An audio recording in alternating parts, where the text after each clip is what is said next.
welcome in. It is Big Ten today. Great to have you with us on this Tuesday. Dave Revs and Dave Wanstead.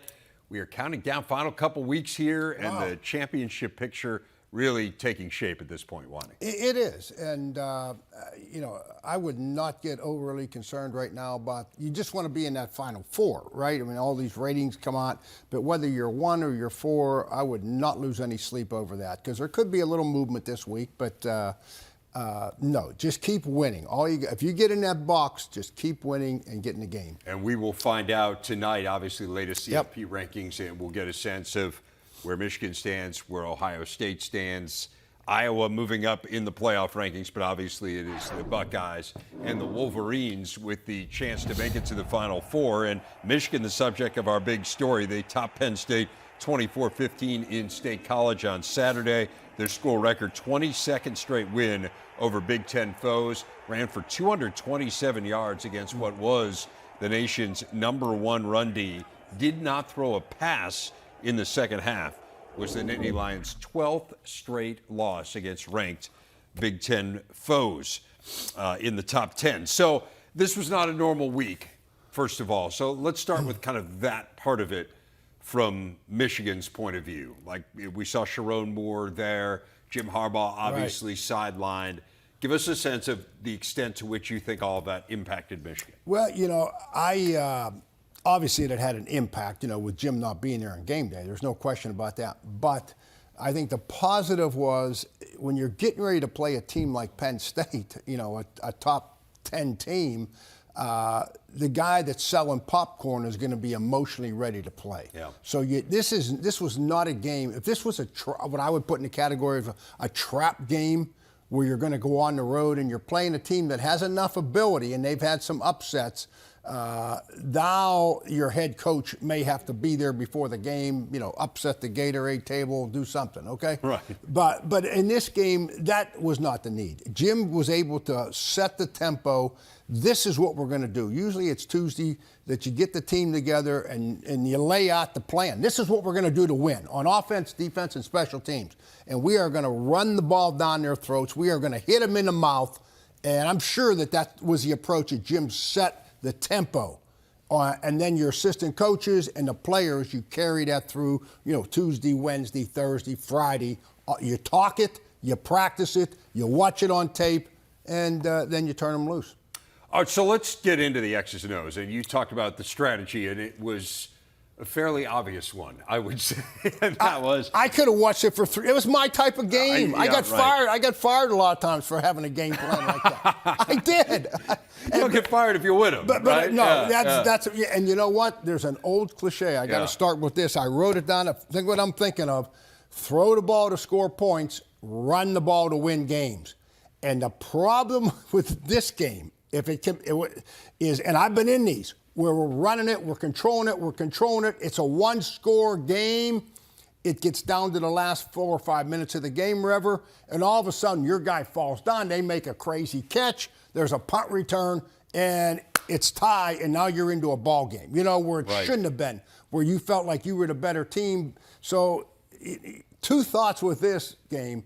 One, Michigan, Jim had to feel that defensively Penn State wasn't going to score a lot of points. Right, that was what I was going to ask you, right? Because you can't take this approach if you don't trust your defense and kind of by extension don't think all that much of their offense. Exactly, yeah. So you're saying to yourself, they're not going to score a lot of points. Hey, we're going to run this thing. You talk to your defense about that. Like I said, on Tuesday when you set the stage, Jim's in there with that defense, and he's saying, hey, we are going to run the ball, guys. We are going to keep it close to the vest because we believe in you guys. And they came through it. But I tell you what, the play calling was really unique. Nothing slows down an aggressive defense like Penn State faster and more effectively than running the ball. And 3rd down and 7, running the ball. 3rd down, J.J. McCarthy runs the ball. And all of a sudden, if you're on defense, think about that. The next time they come up on 3rd down, you may be just a little bit slow. Now there's an uncertainty. And anytime that your mind is a little bit cloudy, your feet get a little slower and you're not as effective. And that's exactly by running the ball as much as they did, but more importantly, running it in situations where Penn State really wasn't expecting it. Right. And running it effectively. That was as big a deal to me as anything. It's pretty amazing, though, because part of what we've talked about this year with Michigan, as much as we have sung their praises, and deservedly so, is that the run game hasn't been at the level that it was at a year ago. I mean, they're 50th in the nation in rushing offense coming into this game. It's obviously gone up a fair amount, just given the yardage total, 227 yards in the game against Penn State on Saturday. But you really have to, there's a certain level of confidence you've got to have that, hey, stats be damned here. And again, going up against the best rush defense in America, we believe that we can do this. And as you said, part of it is we don't think they can score on us. Right. So we're not going to have to score every time we touch the ball. And let's not lose sight. I mean, didn't Michigan's offensive line win the Joe Moore Award like they did. 2 or 3 2 times years in a row? So, everybody wants to say, they're winning games for this or for that. These guys are blocking people. You know what I mean? Physically, they're getting the job done. And that's a very talented group, and they're well coached, and they do a fantastic job. The other thing about running the ball, okay, Rever, is if a guy goes up for a pass and you run by me and you catch a pass, I get beat, everybody's going to say, I couldn't cover you. You were faster. It's one guy gets blamed. But when a team runs the ball on you, like Michigan did, and they commit to it, it tears the heart out of every coach, every player on that defense. And I'm sure that as that game was going on and they just kept coming to Penn State and running that ball, that affects you mentally. Physically, yes, but also there's a mental part of this game that you lose your edge on that and you get a little frustrated, you get a little bit discouraged. It takes its toll. What do you make of this from Penn State's point of view? And we saw James Franklin turn around on Sunday. He fired his offensive coordinator, Mike Yurcich. What now? Like, how do you move on from this when the pretty clearly articulated goal for this team is, hey, we want to take the next step. We had a great year. We only lost 2 games, won the Rose Bowl. Anyone in the country be happy with that except for a handful of teams. We want to be among that handful of teams, and to do that, we got to beat Ohio State or Michigan. Now you haven't done it. 2nd year in a row. What now? Yeah, I 2 thoughts. One is you make an offensive coordinator change. It had to be philosophy differences that have grown apart over the last couple of years. He's been there 3 years. This could not be a one-game decision thing, in my opinion. If it was, it makes no sense to me. So this had to be something that was ongoing. The other point, too, is, I thought Penn State's defense was doing everything that they could, really. I mean, that was not easy. I know they gave up over 200 yards rushing, so we got to be real about that. But I thought that they made enough plays to give their team a chance to win. I really it was did. the offense. And there were some coaching decisions there that I couldn't figure out, and James has his reasons why he did it. Quarterback, a little bit over 50%, probably, the whole team just didn't play at the level they needed to play at opportune times to win the football game. So whether it was coaching a little bit, whether it was offense, defense, I think there's enough here to pass around that this is one where everybody can watch the film and grow, and they're going to have a fantastic year. Don't get me wrong, but they needed to play better than what they did to beat a team like Michigan. There'll be a lot of pressure on this offensive coordinator hire for James Franklin to get it right. This will be his 6th offensive coordinator in his time at Penn State. And again, they're an elite program. I mean, they're really, really good. And a 12-team playoff is going to help them, no doubt.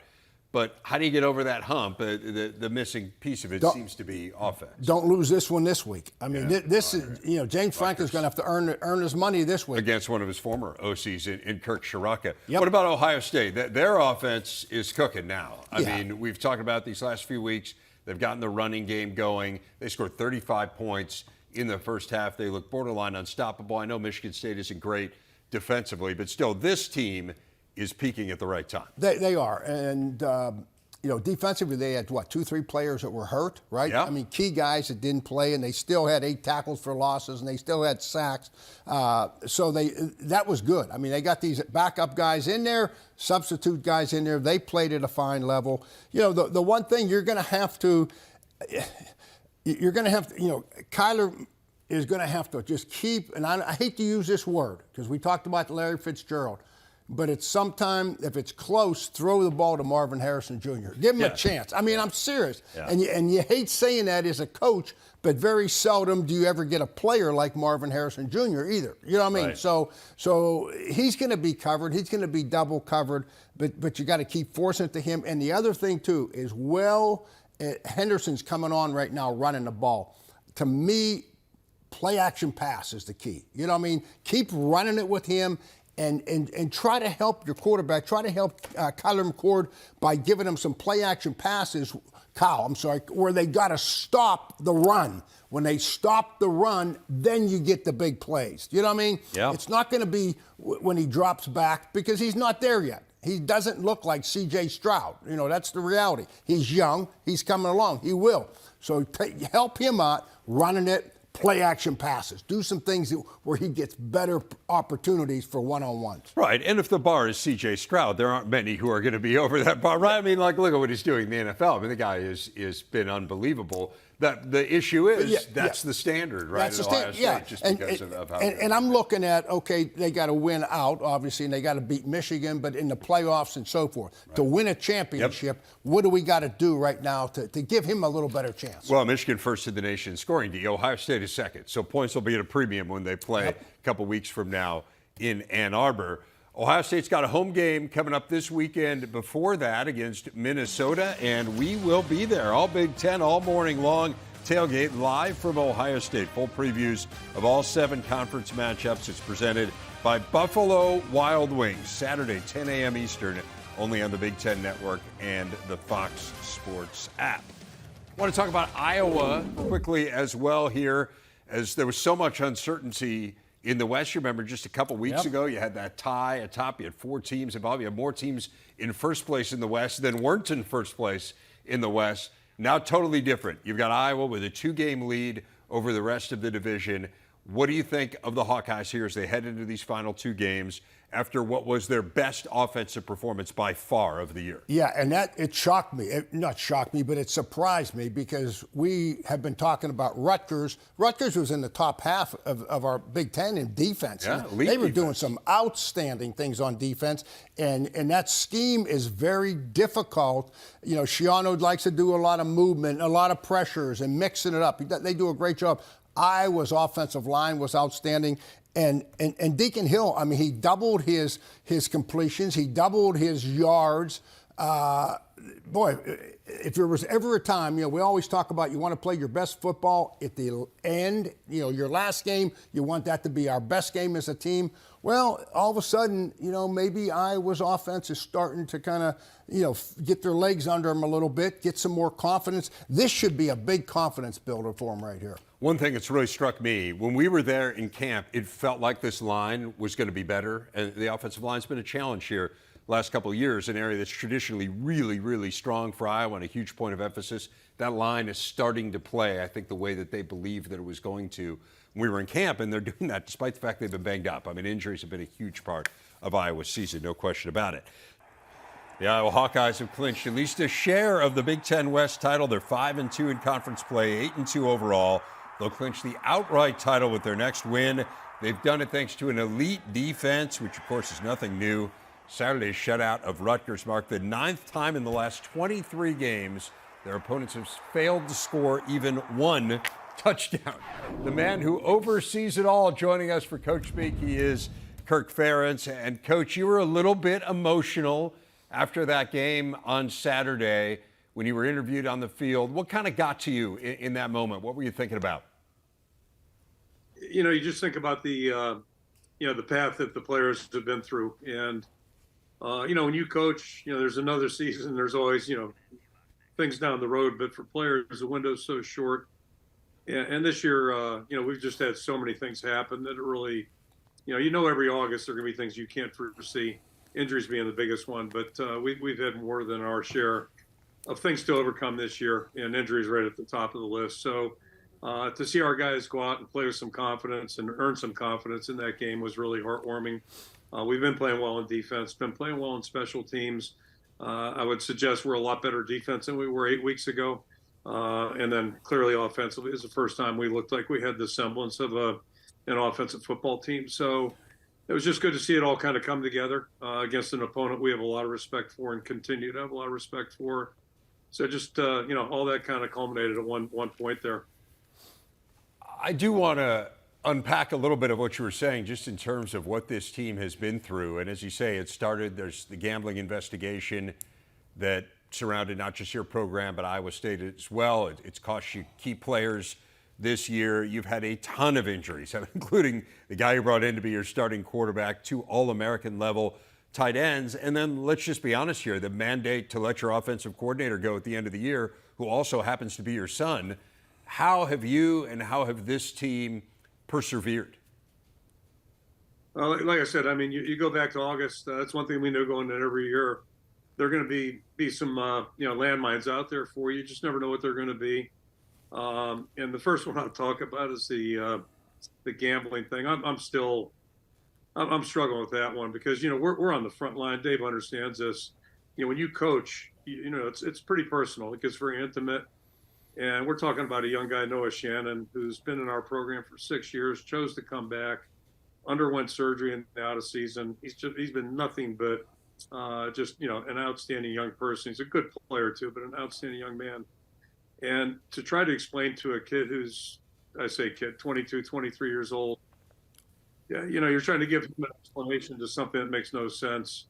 That was hard. And trying to explain to his mom, and she comes right back at me and says, so he would have been better off getting a DUI, or you can go down a list of things that would have been less.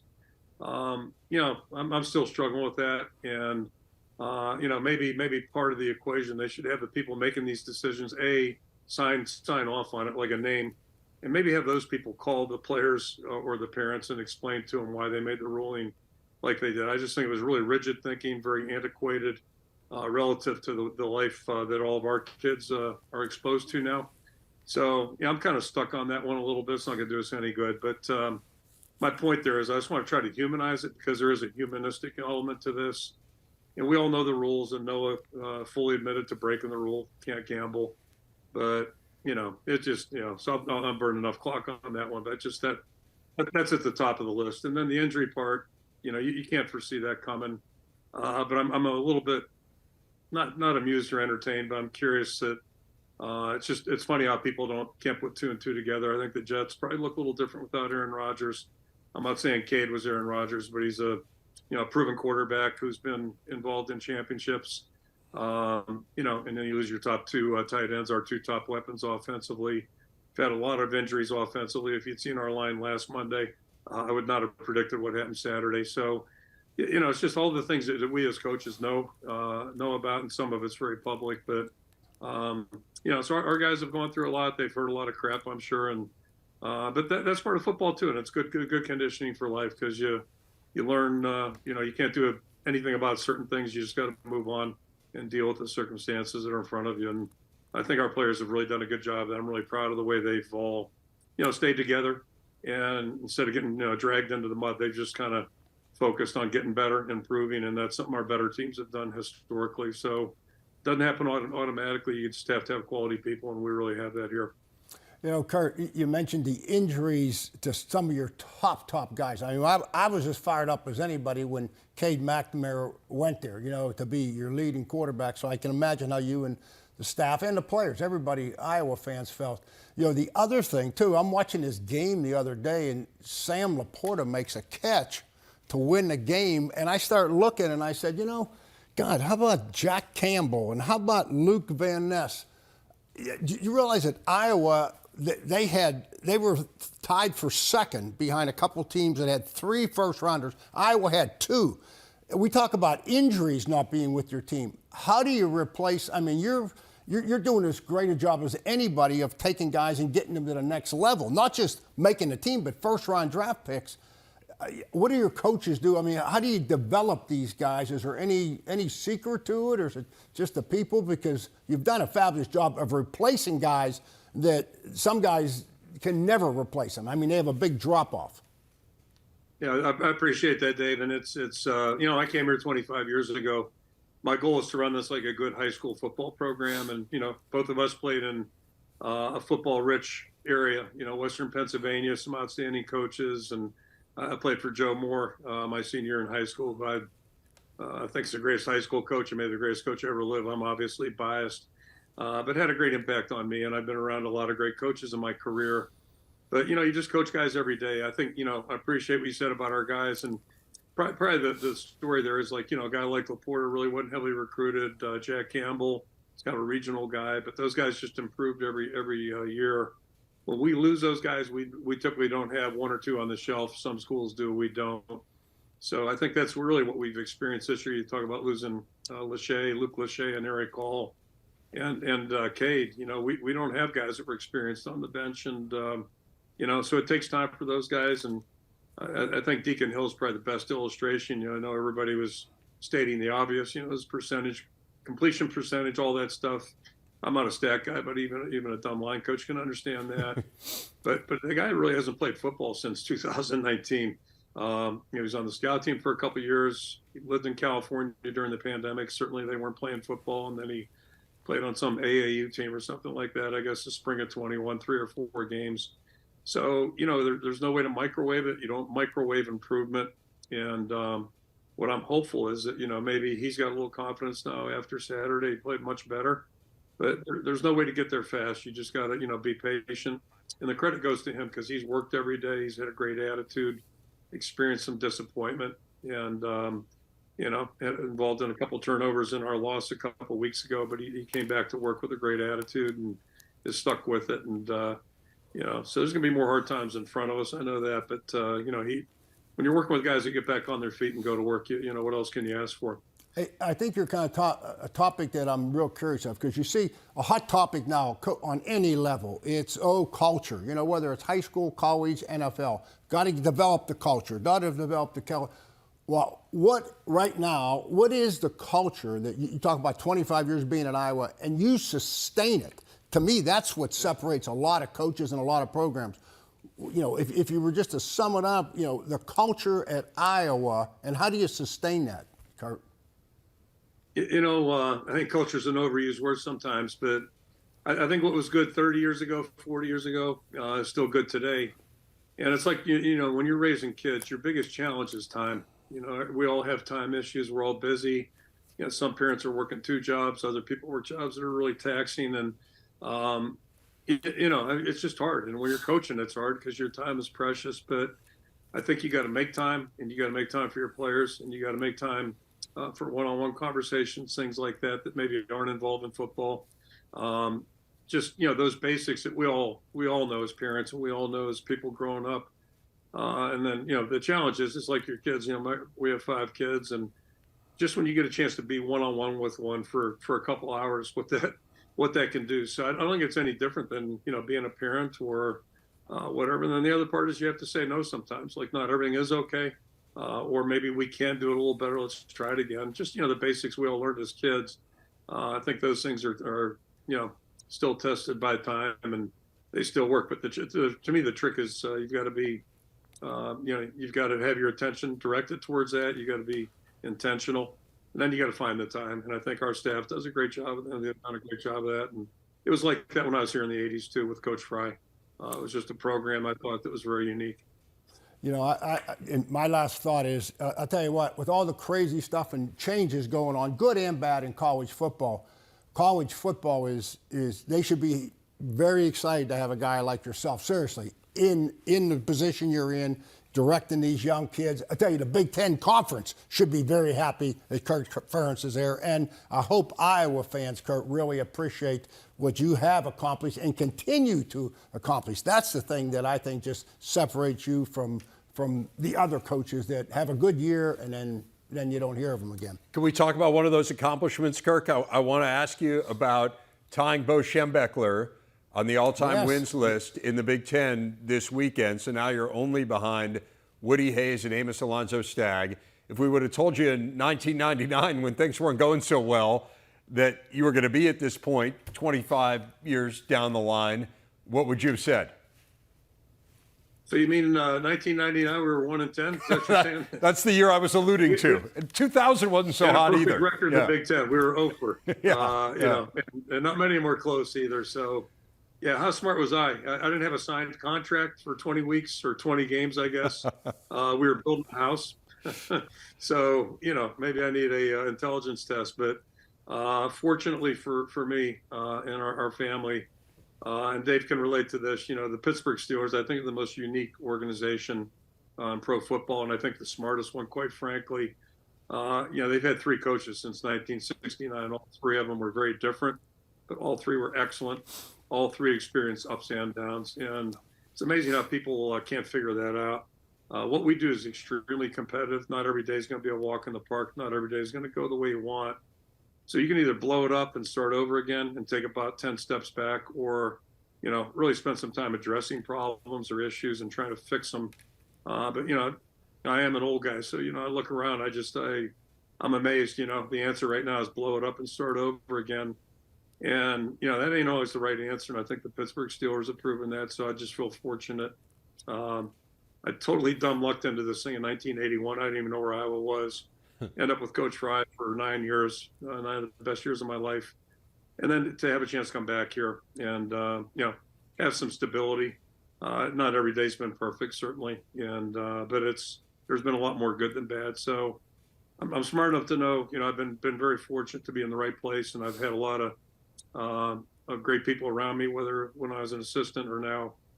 The guys that work on our staff have worked on our staff, and the common denominator, our players have been outstanding going back to 81, just good guys to work with. So that's the best part about all this stuff. And if you really enjoy the game, enjoy it for the right reasons, it's all about the people. And that's, I feel very, very fortunate that way. Well, Coach, always a pleasure to talk to you. Thanks so much for taking the time out. Congratulations on the success you've had to this point this year, and best of luck the rest of the way going forward. Appreciate it, guys. Thank you. It is time to go around the Big Ten. We got a big night of hoops this evening. It includes Duke and Michigan State from the United Center, part of the Champions Classic. Three outstanding Gavitt Games matchups, Wisconsin and Providence, Marquette, Illinois, and Iowa Creighton. We've got Penn State here on the network. They are trying to stay perfect in the Mike Rhodes era as they host St. Francis. Wisconsin now boasts the nation's #1 hockey teams on both the men's and women's side. The Badgers men in the top spot for the first time in 17 years. Conference loaded as always. 6 of the Big Ten's top 7 teams are ranked in the top 18 nationally. It is time for our big stat. Indiana's men's soccer team captured the Big Ten tourney title this weekend, topping Penn State 1-0. It marked the Hoosiers' 16th tournament championship all time. Not only is that the most in the Big Ten, it's the most in the Big Ten by 11, far and away the most dominant program in the league, which gets us to our big interview. It is Hoosiers coach Todd Teagley. And Coach, you guys win so much, I believe you might be the most frequent guest in the history of this program. So congratulations on joining us once again. It's always good to have you on. I know you're fresh off the field, getting ready for the NCAA tourney, but what are the emotions here as you head into another NCAA run? Well, thanks, Dave. Thanks for having us. Yeah, it was an amazing Sunday afternoon, playing for the Big Ten title. And as you alluded, we've been fortunate to win quite a few since the conference became a sport in 1991. That was my freshman year in college. So I've been a part of all these great moments in the Big Ten. But, we had a phenomenal crowd. Penn State's a great opponent. And I thought certainly based on the day, really worthy of the championship and really propelling us into the postseason. But the Big Ten is a really difficult conference to be consistently at the top. And I'm really proud of our ability to do that year in, year out. People focus on the championship, and it was a great match, but the semifinal win against Michigan was pretty amazing, 4-3, and just a wild, wild game. What did a win in that way mean to you? And we'll get into your season in just a bit, but early in the year, the goals were hard to come by, and then you go out and you score 4 in one of the biggest situations of the year. You hit it, Dave. Scoring was difficult. That was a 0-0 draw earlier in the year with Michigan. And, I thought, Michigan played really well against us, and they were playing obviously for their postseason opportunities. And, we're scoring in different ways right now, which is what was missing earlier in the season. And we're more clinical. Our shots on goal, I think we were 180th in the country and we're now in the top 40. That really says it. We were always nationally competitive with shots and corners, some other key attacking, but our shots on goal were really, really below standard. And we've been a lot of focus on that. We've done a much better job on restarts. And with those two areas, we've been able to get different types of goals and some gritty goals, second plays and just, obviously the Sammy's goal in the final was a wonderful strike. But those are big, big moments. As a coach, after the game, you can reflect and go, that's going to help us. But in the time, Dave, your heart race, we had a 3-1 lead dissipate quickly, and that game had all kinds of emotion in it. And you kind of put that in the bank of like, okay, we can go back to that if we were to maybe give up a goal or two in a game that we felt in control. So, that helps us in the tournament. But I think, Dave, this group of seniors, have played in 25 or 26 advancing games between the Big Ten and NCAA. That's phenomenal. That's a lot of pressured situations, and we're going to lean heavily on them as we enter this next phase. You had a different kind of pressure at the beginning of the year, and I want to go back to that. You won 3 of your first 10 games. You've won 9 of your last 10, and you talked about, hey, we're scoring and we're getting more opportunities, and so something kind of changed tactically there. But how did things change kind of bigger picture with this team? How do you make a turn in that way after what was an uncharacteristic start given the powerhouse nature of this program? Yeah, I think that the ties with the new rule, Dave, I go back to 2019, a year that, we went to 4 overtime games in our first 4, and we won all of them in overtime. There's no ties or no overtime now in the regular season, so you see a lot more ties, and especially in a game where you feel like you had the better of it, and you just needed 20 more minutes or 10, whatever it might be, when we weren't getting. And it put pressure on winning games in regulation. It wasn't as much a big change. We were doing a lot of things well. We did make a couple movements with some personnel. Hugo Bacharach, we moved into midfield right about the time we started to really surge. That really has kind of changed the complexion. Jansen Miller was slid into center back, who's had a phenomenal season. Everyone's just gotten better, and our freshmen have matured.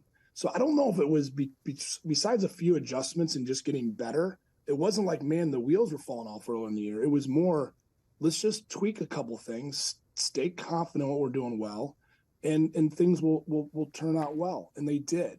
If you panic and start changing everything, then the wheels might have come off a bit. And they didn't for our group, and they just found ways to win games in different ways. And here we are in a really good position, playing our best at the most important time of the year. I feel like that is a critical element to our program success, finding November and December rhythm. And I feel really good where our group's at.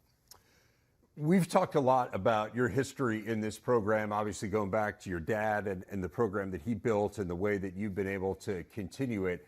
Before we leave kind of the transformation of this team, or certainly the increase in the win total, let's put it that way, from the beginning of the year to the end of the year, I just want to talk to you a little bit about the pressure. Like, you talk about the tradition of excellence and just the expectations of this program. And it sounds like you weren't ready to panic in any way early in the year. But how much pressure is there where just the expectation year in and year out is that the Big Ten championship game is on your schedule, the NCAA championship game is on your schedule? Like, the expectation is that you're going to be there. How do you feel that during the course of a season? Oh, it can be challenging, Dave. And it's similar to what you tell your players. You have to live it too. You have to be very present and keep reminding yourself that pressure is an absolute privilege. I wouldn't trade it. And if you stay present and focus on controllables and just doing things well and not doing things for the short, but for the long game, they've worked out well for us. And, I don't look at a lot of statistics when it comes to like what our program has or hasn't done until Austin or SID gives me the information in the real time. And, we've had several this year that I'm like, wow, we did something again that we've never done as a program. But if you look at it and always trying to chase it, and that to me is when you're getting caught up in where the pressure can become insurmountable. You know, my father will always be the standard. Our goal here is to keep us moving forward and to keep us fighting for championships. And that drives me every day. And I don't think of it as much pressure. I think of it as a privilege that we're able to be in this position. And our players that sign up for this, they know it. They know the responsibility, and they take a tremendous amount of pride in it.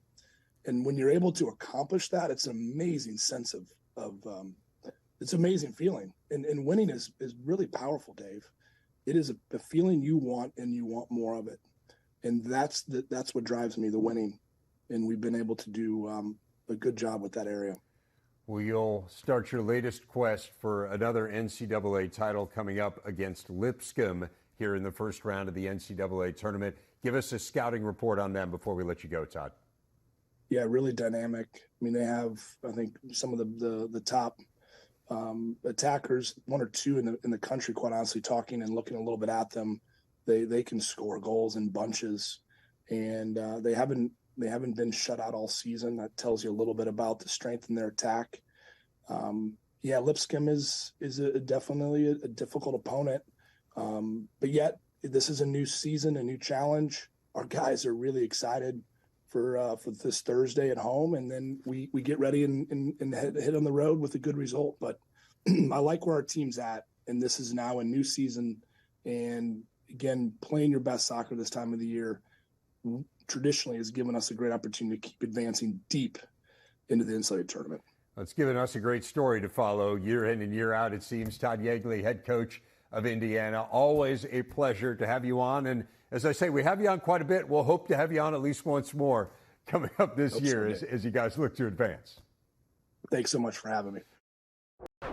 7 winners on Saturday. Only one can be Wanny's winner of the week. How about them Cats? No, I tell you what, there were a lot of impressive wins, but you know, sometimes you get a win and the other team kind of screws it up and gives it to you. I'll tell you what, Northwestern went up to Camp Randall, and they earned that. I mean, no turnovers on offense. They ran the ball with success, converted, 11 of 17 third downs. 10 in a row to start 10 in the a game. row. They had sacks. They had tackles for losses. Just an outstanding team effort. And I'll tell you what, David Braun, outstanding job. I mean, I know there's 2 games left, but he's in my conversation for Coach of the Year, for the head job at Northwestern. I think we're getting close. I really do. Yeah, no doubt. I mean, 5-5, when you think about what the expectations were for this team at the beginning of the year, it's pretty remarkable. Anthony Herron, Pat Forty, Andy Katz join me tomorrow. Looking forward to that. Thanks to Wanny and to all our guests. We'll see you next time.